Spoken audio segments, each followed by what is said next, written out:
बड़ी खबर दिल्ली के बवाना में पुलिस और बदमाश में मुठभेड़ हुई है। मुठभेड़ में घायल हुआ बदमाश आफताब उर्फ अतीक। पुलिस ने घायल बदमाश को गिरफ्तार किया है। आरोपी पर स्नैचिंग, डकैती और हत्या के कई मामले दर्ज हैं। तो दिल्ली के बवाना से खबर, जहां पर पुलिस और बदमाश में मुठभेड़ हुई है। मुठभेड़ में घायल हुआ बदमाश आफताब उर्फ अतीक। पुलिस ने घायल बदमाश को गिरफ्तार किया है। आरोपी पर स्नैचिंग, डकैती और हत्या के कई मामले दर्ज हैं। तो पुलिस मुठभेड़ में बदमाश को गिरफ्तार किया गया है। दिल्ली के बवाना में ये मुठभेड़ हुई है। पुलिस और बदमाश के बीच ये मुठभेड़ कई मामलों में ये वांछित चल रहा था और पुलिस ने घायल बदमाश को गिरफ्तार किया है। तो मुठभेड़ में घायल हुआ है ये बदमाश आफताब। पुलिस ने इसे गिरफ्तार कर लिया है। आरोपी पर स्नैचिंग, डकैती और हत्या के कई मामले दर्ज हैं। दिल्ली के बवाना में ये मुठभेड़ हुई है। पुलिस मुठभेड़ में बदमाश गिरफ्तार हुआ है। दिल्ली के बवाना से पुलिस और बदमाश की मुठभेड़ और ऐसे में उसे गिरफ्तार किया गया। मुठभेड़ में घायल हुआ बदमाश आफताब। घायल बदमाश को पुलिस ने गिरफ्तार कर लिया है। कई मामले इस पर दर्ज हैं। स्नैचिंग, डकैती और हत्या के कई मामलों में वांछित चल रहा था। पुलिस को काफी लंबे समय से इसकी तलाश थी और आखिरकार पुलिस ने इसे मुठभेड़ के बाद गिरफ्तार कर लिया है।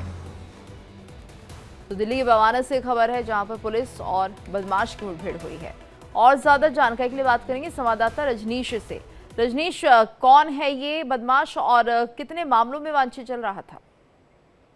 देखिए, बात की जाए इस बदमाश का नाम है आफताब एलियस आतिफ। दिल्ली पुलिस को ये सूचना मिली थी, आउटर नॉर्थ दिल्ली के जो स्पेशल स्टाफ है उनको सूचना मिली थी कि बवाना इलाके में आफताब एलियस आतिफ जो है वो आने वाला है और किसी बड़ी वारदात को ये अंजाम देने की फिराक में है। स्पेशल स्टाफ को ये भी सूचना मिली थी कि ये वारदात को अंजाम देकर रात को ही दिल्ली की सीमा से बाहर निकल जाएगा, जिसके बाद मुखबिर की द्वारा बताई गई जगह पर ट्रैप लगाया गया और जैसे ही आफताब एलियस आतिफ अपनी बाइक से वहां पहुंचा तभी उसको सरेंडर करने के लिए बोला, लेकिन उसने सरेंडर करने की बजाय जो पुलिस टीम पर ही फायरिंग कर दी, जिसके बाद जवाबी फायरिंग में आफताब एलियस जो आती है उसके पैर में गोली लगी और पुलिस ने आफताब एलियस आती को गिरफ्तार कर लिया। फिलहाल जो आफताब एलियस आती से लगातार आउटर नॉर्थ दिल्ली पुलिस की जो स्पेशल स्टाफ है वो लगातार पूछताछ कर रही है कि वो आखिर यहाँ पे क्या करने आया था, किस शख्स को टारगेट करने के लिए आया था। ये तमाम चीजों की इंफॉर्मेशन इस समय आफताब से ली जा रही है। जी रजनीश, और कितने लंबे समय से इसकी तलाश की जा रही थी?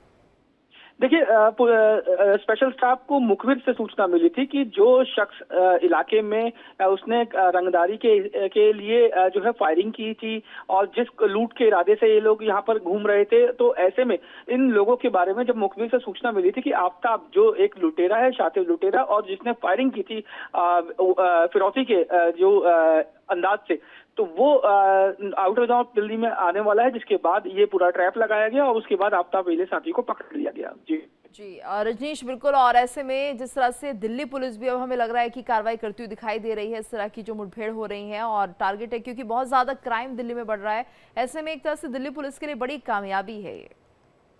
देखिए, बिल्कुल दिल्ली पुलिस के लिए बड़ी कामयाबी है। इससे पहले भी आपने देखा था कि 2 दिन पहले भी आउटर नॉर्थ दिल्ली पुलिस ने जितेंद्र गोगी गैंग के जो है वो 3 जो शार्प शूटर्स थे उनको गिरफ्तार किया था, जिसमें से एक का नाम ऋतिक था, जिसके ऊपर लूट और डकैती और हत्या की कोशिश के कई वारदातें उसके ऊपर थी। वांटेड था वो और लंबे समय से दिल्ली पुलिस उसकी तलाश कर रही थी। साथ ही ये भी पता चला था इसी जिले की जो पुलिस को कि जो ऋतिक है वो पाकिस्तानी हैंडलर्स के संपर्क में था और जो पाकिस्तानी लोग भारत के लोगों को साइबर फ्रॉड के नाम पर जो टारगेट करते थे उसके बीच में वो कमीशन लिया करता था। तो ऐसे में लगातार एक के बाद एक जिस तरीके से ऋतिक की गिरफ्तारी हुई और अब आफताब की गिरफ्तारी हुई है, तो एक के बाद एक outer north Delhi police active है बदमाशों और जो स्नैचर्स और जो लुटेरे हैं उनको लेकर।